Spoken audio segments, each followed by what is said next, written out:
Good morning everyone, welcome back to our channel Abhijita blogs. আজকে তো পয়লা বৈশাখ, সবাইকে জানাই পয়লা বৈশাখের আন্তরিক শুভেচ্ছা। বড়দের প্রণাম জানাই, ছোটদেরকে ভালোবাসা নিয়েও আমার তরফ থেকে সবাই। আর আজকে দিনটা কে কীভাবে সেলিব্রেট করছো আমার সাথে অবশ্যই শেয়ার করো কমেন্টসে। আমরা তো ইচ্ছা আছে রাত্রেবেলা একটু বাইরে ডিনারে যাব সবাই মিলে, আর সকালবেলা পুজো দেব। আমি প্রত্যেক বছরই চেষ্টা করি মন্দিরে গিয়ে মায়ের কাছে পুজো দিয়ে আসার। আগে যেতাম ভিরিঙ্গি কালীবাড়ি, যেটা আমাদের বাজার সাইডে, এখানে যে দুর্গাপুরে বেনাচিটি বাজার সব থেকে বড় সেখানে। আর এখন যাই সিটি সেন্টারে একটা কালীবাড়ি আছে, তো ওই মায়ের কাছে যাই। কদিন তো ওয়েদারটা বেশ প্লেজেন্ট ছিল, আজকে জানি না কীরকম কী হবে না হবে, তবে এখন থেকে ভালো একটা রোদের আভাস দিচ্ছে যে একটু গরম গরম থাকবে আজকে। তো চলো দিনটাকে শুরু করি সবাই মিলে একসাথে, খুব আনন্দের সাথে। সবার দিনটা খুব খুব ভালো কাটুক, গোটা বছরটা খুব খুব ভালো কাটুক, সবার সাথে কাটুক, সুস্থ কাটুক, এই কামনাই করি। ঝিঙ্কু রেডি হয়ে গেছে, মাম্পিও হয়ে গেছে, আমিও হয়ে গেছি। এবার আমরা যাব মন্দিরে পুজো দিতে। ওইদিকে যেও না। মায়েরও পুজো প্রায় কমপ্লিট হয়ে এসছে, দেখো কি সুন্দর ভোগ নিবেদন করেছে মা। শুভ নববর্ষ সবাইকে, সবাই সারা বছর খুব ভালো করে থেকো, সবাইকার প্রত্যেকটি দিন শুভ হোক।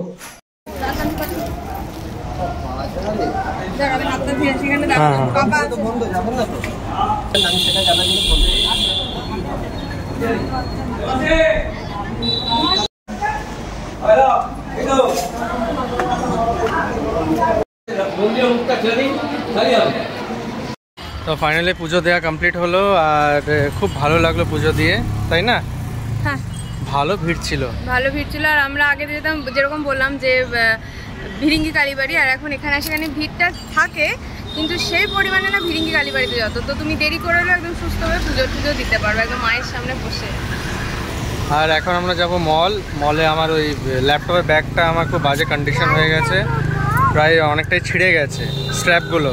তো দেখি, বলছিল আমার একটা বন্ধু যে ভালো অফার পাওয়া যাচ্ছে এখন ওয়াইল্ডক্রাফটের। তো আমি গিয়ে দেখি কিরকম কি অফার পাওয়া যায়। যদি ভালো পছন্দ হয় তাহলে আমি ব্যাগ কিনে নেবো আজকে ল্যাপটপের একটা। বাইরে আজকে এত রোদ, বাপরে, মনে হচ্ছে পুরো ঝলসে গেলাম।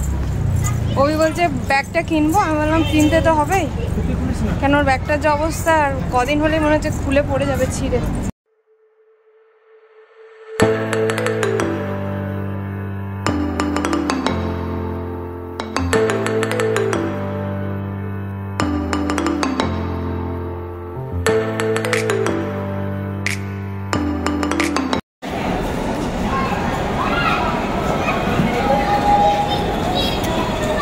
বাবাকে এত বিরক্ত করছিল, আমি নিয়ে এসে ওই জন্য গাড়ি তোকে বসিয়ে দিই, যে এটাই একমাত্র জায়গা যেখানে শান্ত থাকে। অভি আসছে ওর ব্যাগ নিয়ে। সব ঠিকঠাক হলো? তো ব্যাগের শপিং আমার ডান হয়ে গেল, আর এইখানে ঝিঙ্কুরও ঘোরা হয়ে গেল। তো গাড়ি দেখলে ঘুরতেই হবে একবার। আর এখন আমরা যাচ্ছি বাড়ি। আজকে ভালো লু চলছে বাইরে, দেখবে ভালো লু চলছে বাইরে, বোঝা যাচ্ছিল না ঘরে একদম। যখনই গাড়িটা চালাতে স্টার্ট করলাম তখনই বুঝতে পারলাম। এখন তো এমনি নর্মালি লু চলছে। বাপরে, তা রাত্রিবেলা বোঝা যাচ্ছে না বলো, কিন্তু সকালের ওয়েদারটা অনেক গরম। যাই এবারে বাড়ি যাই, দেন তোমাদের সাথে কথা হচ্ছে।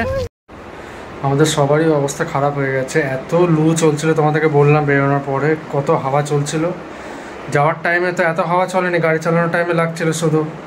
আর এখন আসার টাইমে বাপরে এত সাংঘাতিক লু চলছে। ঝিঙ্কু তো মাঝে বললো যে আমার অসুবিধা হচ্ছে, আনচান করছে শরীর, সেই জন্য তাড়াতাড়ি করে গাড়ি চালিয়ে ওকে এখন খালি গায়ে করে দিয়েছি, শুধু গামছা পরিয়ে দিয়েছি।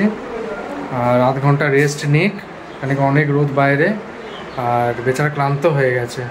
তো তারপরে ওকে স্নান করে দেবো, ওই জন্য স্নান করেই নিয়ে যায়নি ওকে। এইখানে চুকলু দেখছে মন দিয়ে ফোন। ঝিঙ্কু শোনা, দেখো তুমি পেছনে হেলান দাও, আর এক নাগারে দেখবে না, হ্যাঁ? মাঝে মাঝে চোখটা বন্ধ করে দেখবে। কেমন করে দেখাও তো, চোখ বন্ধ করে কেমন করে দেখতে হয়? আমার দিকে তাকিয়ে দেখা, আমার দিকে তাকিয়ে।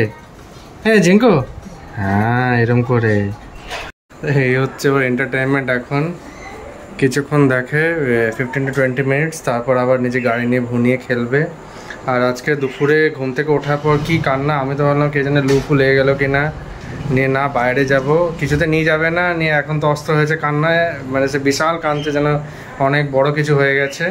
তো নিয়ে লাস্টে মাম্পি নিয়ে গেল।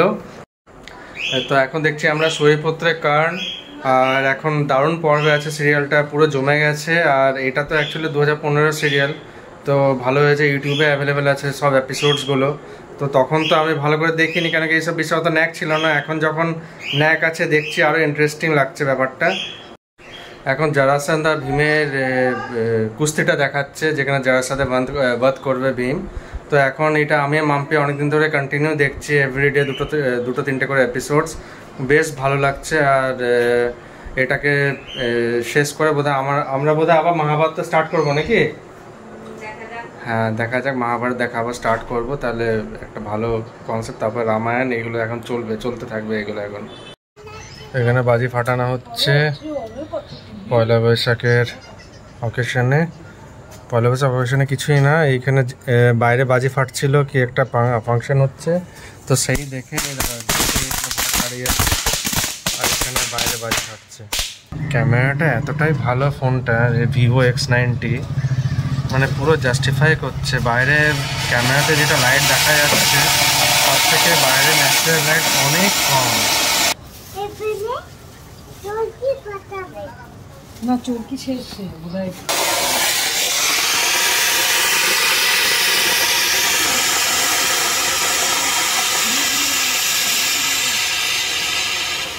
তুমি নিতে পারো, এখন তো ইয়ে নেই।